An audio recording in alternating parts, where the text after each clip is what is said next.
Nah, dari ini akan saya simpulkan menjadi kriteria memilih pemimpin. Yang pertama, nah ini dari cerita tersebut. Dari kisah yang kedua ini, biarpun orangnya baik,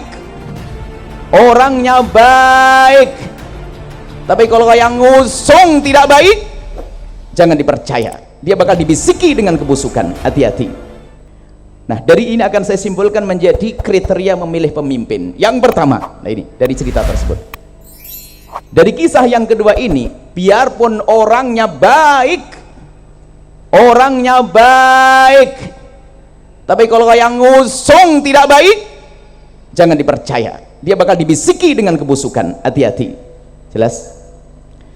Harun ar-Rasyid baik tapi dibisiki loh. Yang bisiki ini loh, hati-hati. Partai itu bisikin loh ya. Saya tidak ada urusan dengan partai merah, putih, kuning, hijau. Itu adalah partai kita semuanya. Pokoknya gabung, pokoknya ngaji beda. Partainya partai Al-Bahjah nanti. Saya tidak punya urusan. Ini warnanya ada kuning, ada merah, ada hijau, ada macam-macam. Baik, ketahuilah bahwa biarpun orang baik yang ngusung itu siapa?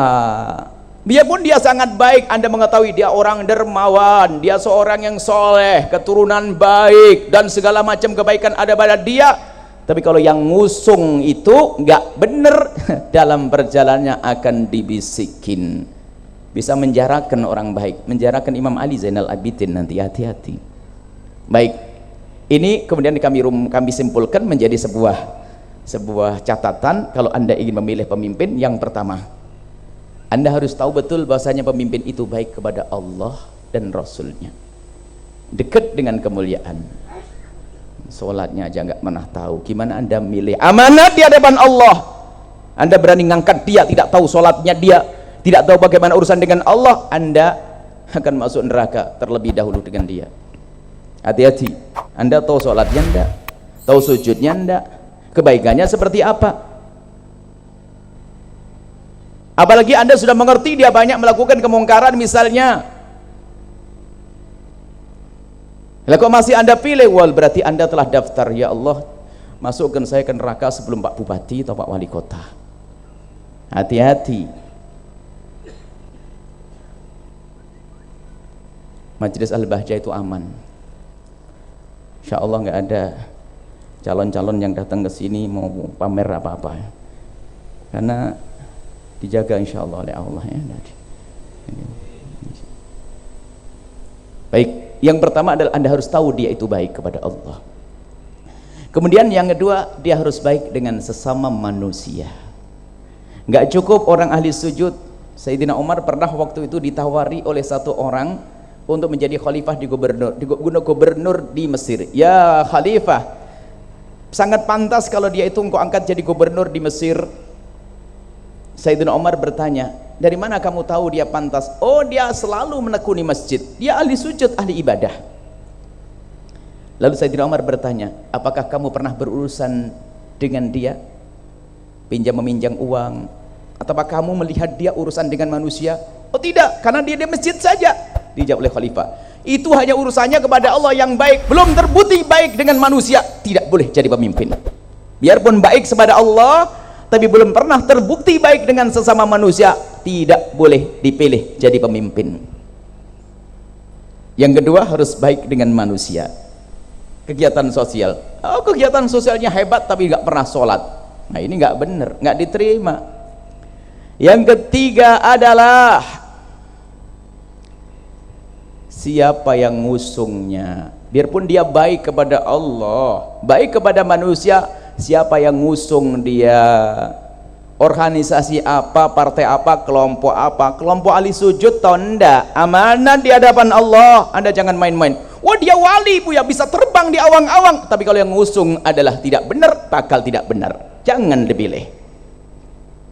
Sederhana ya, yang ngusung siapa, yang bawa siapa. Tapi ada orang baik tapi diusung orang yang tidak baik, kejeblos dia itu, niatnya sudah nggak bener, nanti hanya pengen kayak jadi Nabi aja ditawari nggak mau kan, dia nggak ingat kalau Nabi ditawari kayak apapun nggak mau kalau dengan cara yang tidak baik, harus bener caranya ingin menuju kepada kemuliaan.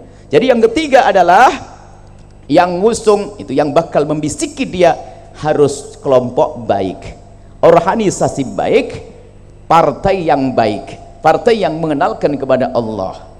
Yang keempat, di saat Anda memilih, lepaskan kepentingan pribadimu. Pribadi di situ adalah termasuk urusan kepentingan bisnismu, pondokmu. Nah, pondok bermasalah gara-gara dijanjiin mau dibangun saja langsung milih dia, milih syaitonir rajim, masuk neraka itu kiai. Dijanjikan pondok enggak, terlepas. Saya memilih dia karena kriteria, bukan karena aku dijanjikan dibangunkan pondok. Alhamdulillah Abah Huda man, insyaallah. Abah Huda mana? Abah Huda mana sih? Abah Huda tidak kelihatan. Kiainya sembunyi nih, kiainya ngerangkep kok. Sak cawe-cawe sak masake barang iki. Aman. Jadi lihat. Jadi jangan ada kepentingan pribadi. Kalau sudah ada akunya nggak bisa jujur Anda. Wah, nanti kalau kita milih dia ini insya Allah pondok ini 6 tingkat Bah udah. Bahkan saya sampaikan kepada pengurus Al-Bahjah dimanapun, akhirnya aman, nggak ada yang berani datang. Kalau ada calon nawarkan langsung jangan dipilih. Wah. Kalau ada calon nawarkan rizki kepada pondok jangan dipilih dia. Alhamdulillah aman gara-gara saya ngomong gitu, sehingga tidak tergoda hatiku dan hatimu. Nah, ini goda bingung betul kalau ada yang nawar-nawari. Sudahlah, kalau nyalonkan bupati jangan nawarkan ke pondok ya, nggak ora PTN. Istahlah, paham dah? Jadi maka ini kalau sudah yang kita pikirkan kepentingan ada hubungannya dengan pondok itu kelihatannya untuk Allah, bisa untuk kesombongan loh ya. Pondok besar, muridnya banyak, jamaah banyak, itu ada setannya juga, hati-hati. Bahkan yang paling mahal itu adalah Nabi, yang urusan dengan Nabi bisa dijual itu nanti. Jelas? Jadi kalau Anda ingin memilih waktu itu, bukan karena Anda diberi duit sama dia, bukan Anda dijanjikan bisnis dengannya, bukan Anda dijanjikan bangun pondok. Makanya yang sudah dikasih duit sama Pak calon-calon itu langsung berjanji, aku berjanji tidak akan memilih dia. Paham? Sudah, pokoknya yang ngasih aman. Ini rumus ini paling disenangi oleh calon bupati omongan saya ini, sama wali kota paling senang dengan omongan saya yang terakhir ini. Pokoknya yang ngasih duit jangan dipilih. Wah, gimana ini Bu ya ini? Bagus. Nah, yang keempat, yang berapa? Yang kelima, mengadulah kepada Allah dengan memohon istikharah sekaligus berdoa. Jadi setelah itu Anda netral, hati Anda aman, Anda istikharah minta petunjuk kepada Allah. Ya Allah, di antara pemimpin yang baik sama baik mana? Nggak baik semuanya ya Allah, bagaimana? Misalnya nih, pokoknya minta petunjuk kepada Allah. Nanti Allah bikin mudah bagi Anda. Ingat, ini adalah cara memilih calon baik. Dan Al-Bahjah punya prinsip kita akan baik kepada semuanya.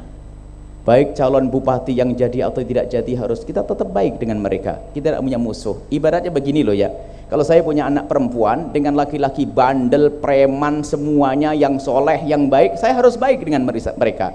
Yang preman dibenahi menjadi soleh, yang soleh. Tapi bukan berarti semua harus jadi menantu saya, kan gitu ya. Makanya ada calon-calon yang nggak bener tetap baik dengan saya, tapi tidak serta-merta saya pilih dia. Sama laki-laki macem-macem, tapi saya harus tetap baik dengan dia. Target saya semua masuk surga, tapi tidak harus semuanya saya jadikan mantu. Paham ya? Jelas?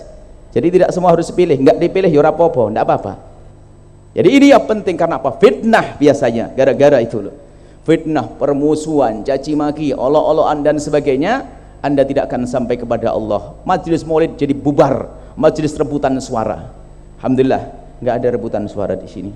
Yang rebutan suara hanya tukang qasidah sama itu saja. Yang lain tidak ada rebutan suara sama. Baik, sampai di sini insya Allah. Setelah ini sudah tahu rumus-rumusnya, rumus memilih calon. Setelah itu Anda aman, tentram, tidak usah ribut. Kalau Anda ribut sama tetangga, ribut sama saudara, apalagi satu tim Al-Bahjah ribut, berarti Anda korban. Semua harus tetap indah.